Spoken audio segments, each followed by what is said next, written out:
Salut à tous et bienvenue dans cette nouvelle vidéo. Aujourd'hui, c'est Noël. Pas du tout, mais c'est bientôt Noël. Je suis dans la même merde que vous, qui est faire des cadeaux à peu près potables à mes proches. Qu'est-ce que je vais bien pouvoir offrir à Roger qui n'aime rien? Offrez-lui un jeu, comme ça vous pourrez y jouer avec lui. Ce ne sera pas un cadeau qui lui fera plaisir, mais ça vous fera plaisir à vous. Aujourd'hui, je vous présente notre sélection des jeux à offrir à Noël, du jeu d'ambiance au jeu expert en passant par le jeu famille ou le jeu d'enquête. Oui, je vais vous faire gagner du temps. 23 jeux classés en différentes catégories pour que vous puissiez trouver votre bonheur. Pourquoi 23? Pourquoi pas? Et sans plus tarder, on commence avec les jeux d'ambiance. Tournoi de Camelot, le jeu de pli dans lequel il ne faut pas faire de pli. Chaque carte que vous ramassez vous inflige des dégâts, donc il ne faut pas ramasser les cartes. Vous incarnez chacun un héros de la légende arthurienne et vous allez essayer de ne pas mourir. Vous pourrez faire des feintes, utiliser vos pouvoirs pour changer l'issue du combat, bref, rien ne se passe comme prévu. Et les dieux accordent leur faveur divine aux joueurs qui se font le plus défoncer à chaque manche. Donc plus vous perdez, plus vous avez d'avantages. Parfait entre potes, on se marre et on voit pas le temps passer.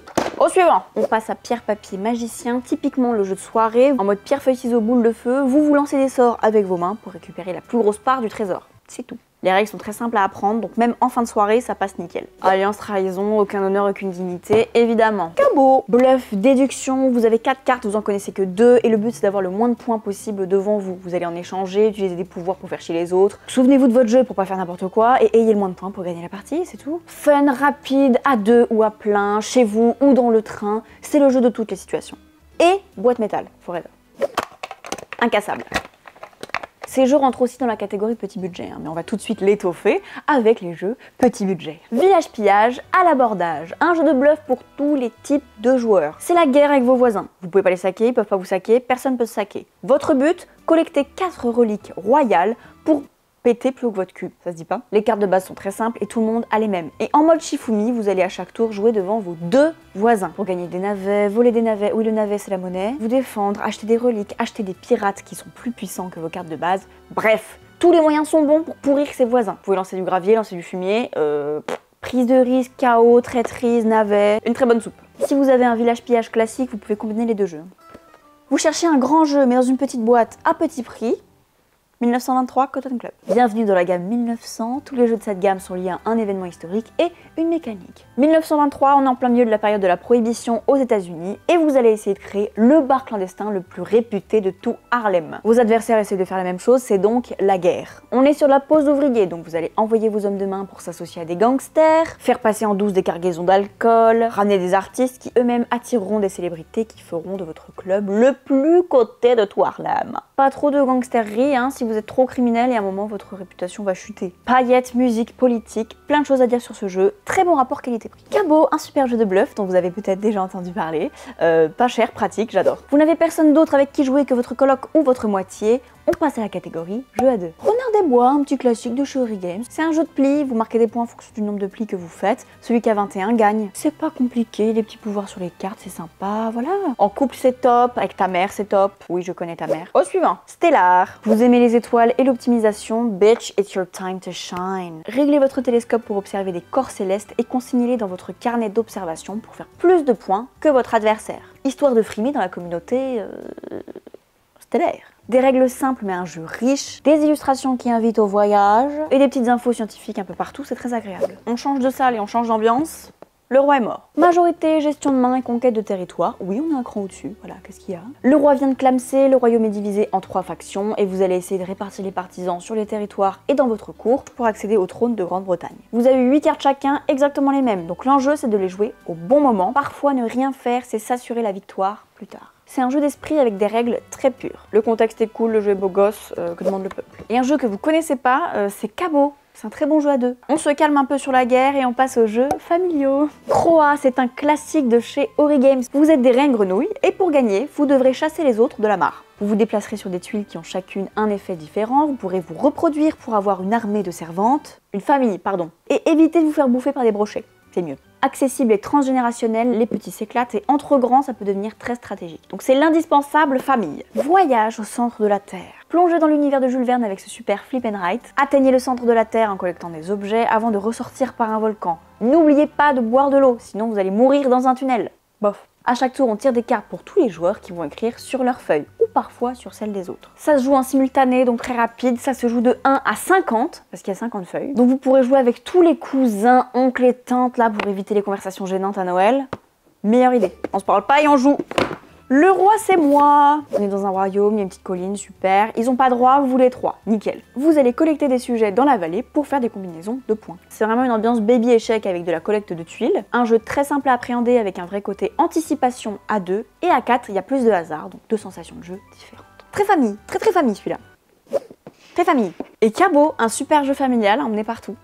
Je ne sais pas si vous connaissez. Vous m'avez vu venir ou pas? On passe au jeu coopératif. Le trésor de David Jones, donc un jeu coopératif dans lequel vous allez devoir récupérer les trésors d'un bateau en feu. Pour le kiff, vous faites ça pour le kiff, hein. Personne ne vous a forcé. Il y a des damnés qui vont vous attaquer, des pirates fantômes, le feu va vous ralentir, vous fatiguer, vous allez peut-être mourir. C'est super bien. Il y a des jeux coopératifs qui sont très faciles, là il y a du challenge. Vous pouvez faire varier le niveau de difficulté, mais ça reste pour les connaisseurs.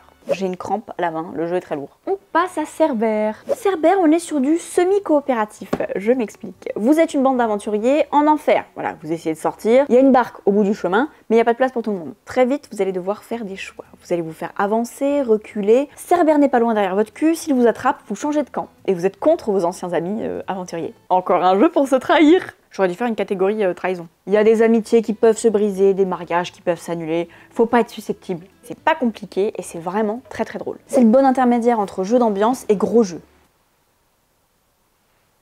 Il est pile au milieu, tu le crois ça? J'ai pas fait exprès du tout. Ah, mais ça veut dire que mon classement il est logique. Pour ceux qui aiment les jeux d'enquête, on passe à la catégorie jeux d'enquête.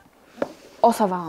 Alice is Missing, c'est notre petite ovni. Vous incarnez chacun un des proches d'Alice, vous créerez d'ailleurs votre personnage au début de partie, et vous allez essayer de découvrir ensemble ce qui lui est arrivé.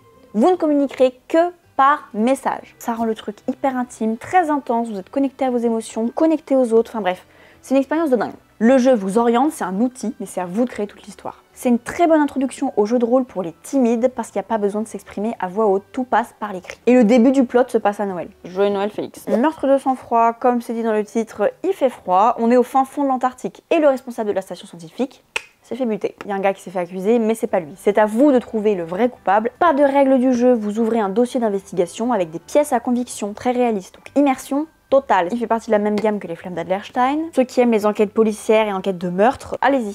Autre ambiance mais tout aussi intense, Opération Eclipse. Vous allez braquer la banque d'un cartel criminel pour arrêter un piratage informatique mondial. J'aime l'appeler Robin du Web. Vous allez préparer votre braquage et ensuite vous allez communiquer avec des agents qui seront sur le terrain. Donc vous serez sur votre téléphone et vous recevrez des photos, des vidéos, des vocaux, des textos, de ce qu'ils sont en train de faire, de ce qu'ils voient. Très réaliste aussi, et chacun va recevoir des infos différentes sur son téléphone, donc ça laisse un espace de parole. Très bien dans les jeux d'enquête où parfois il y en a un qui gueule plus que les autres. Le rush de fin est dingue, on se croit vraiment dans un film d'action. J'ai un tout petit peu suivi du front. On passe maintenant au jeu rapide. En petit jeu rapide, on a 1911 Amundsen versus Scott. Vous reconnaissez la gamme 1900. Donc là on est sur une course dans la neige pour arriver le premier au pôle sud. Vous jouez soit Amundsen, soit Scott, ça se joue à 2. Et ça dure 20 minutes. Il va falloir bien gérer votre main pour avancer plus vite que l'autre. Vous pourrez évidemment vous mettre des bâtons dans les roues et faites attention aux intempéries. Un petit parcours semé d'embûches, voilà, très accessible. Rapide familial, vous allez apprendre plein de choses sur cet événement. Allez hop. Écosphère, le petit frère de Stellar, donc cette fois-ci vous allez observer des écosystèmes. C'est leur diversité et leur richesse qui vous feront scorer un max de points. C'est un jeu calme, reposant, avec des illustrations canon pour toute la famille. Ça dure 20 minutes. Petite douceur de Noël, un chocolat et écosphère. Hop là. Après, si vous avez vraiment pas le temps, il y a Cabo. On passe maintenant aux jeux pour ceux qui ont l'habitude de jouer aux jeux de société et qui aiment ça, les jeux experts. Etine, j'ai que le couvercle mais vous voyez pas, un jeu d'affrontement et de guerre qui se joue en équipe. Donc vous avez un allié et un ennemi. Ok. Ambiance Seigneur des Anneaux, vous choisissez une faction, donc les elfes, les orques, les nains, les machins. Et avec votre allié, vous allez essayer de défoncer vos ennemis sur 3 âges. Donc vous allez vous préparer pour les combats, réaliser les combats, récupérer des récompenses. La guerre. C'est un jeu expert dans le sens où il y a une vraie marge de progression. Vous pouvez vous faire piétiner à la première partie, mais je vous jure que vous allez y prendre goût. Voilà. The Hunger, un gros bébé signé Ori Games et Renegade, créé par Richard Garfield. Vous êtes des vampires, vous avez la dalle et vous êtes en quête de pouvoir. Vous avez toute une nuit pour partir en chasse d'humains, récolter des nouveaux pouvoirs, réussir des missions, peut-être atteindre une rose éternelle, tout ça pour avoir un max de points.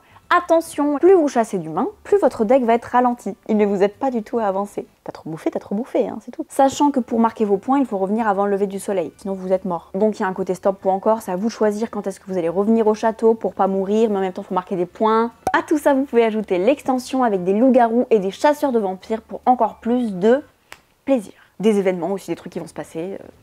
Une extension quoi. Cryptid, la star des jeux de déduction. Il a déjà gagné un spiel d'ailleurs, c'est à lui le petit trophée là. C'est bien. Tout le monde est à la recherche du cryptide, mais chacun n'a qu'une seule information sur sa localisation. Moi je sais qu'il est dans la montagne, toi tu sais qu'il n'est pas à côté d'un lac. À chaque tour, vous allez faire des hypothèses sur sa position.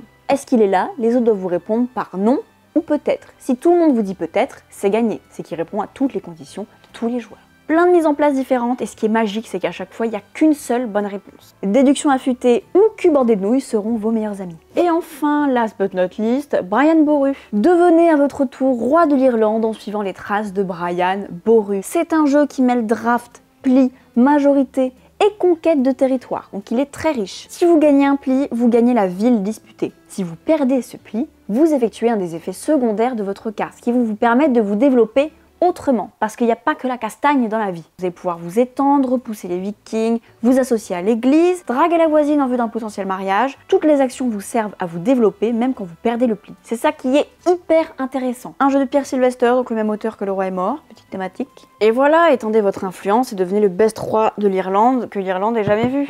Voilà. Si un de ces jeux vous a tapé dans l'œil mais que vous avez besoin de plus d'infos pour vous décider, pas de soucis, nous avons des petits pitchs de 5 minutes pour quasi tous ces jeux. Je vous mettrai les liens en description pour que vous puissiez aller voir ça. Voilà, j'espère que ça vous a plu et que ça aura pu vous être utile. Je vous souhaite à tous de joyeuses fêtes de fin d'année. Mangez bien, riez bien, jouez bien. Voilà, et on se retrouve très bientôt dans une nouvelle vidéo. Ciao! Moi j'ai pas de musique de Noël, vous en avez une, hein, donc je m'ambiance comme je peux. Ne jugez pas.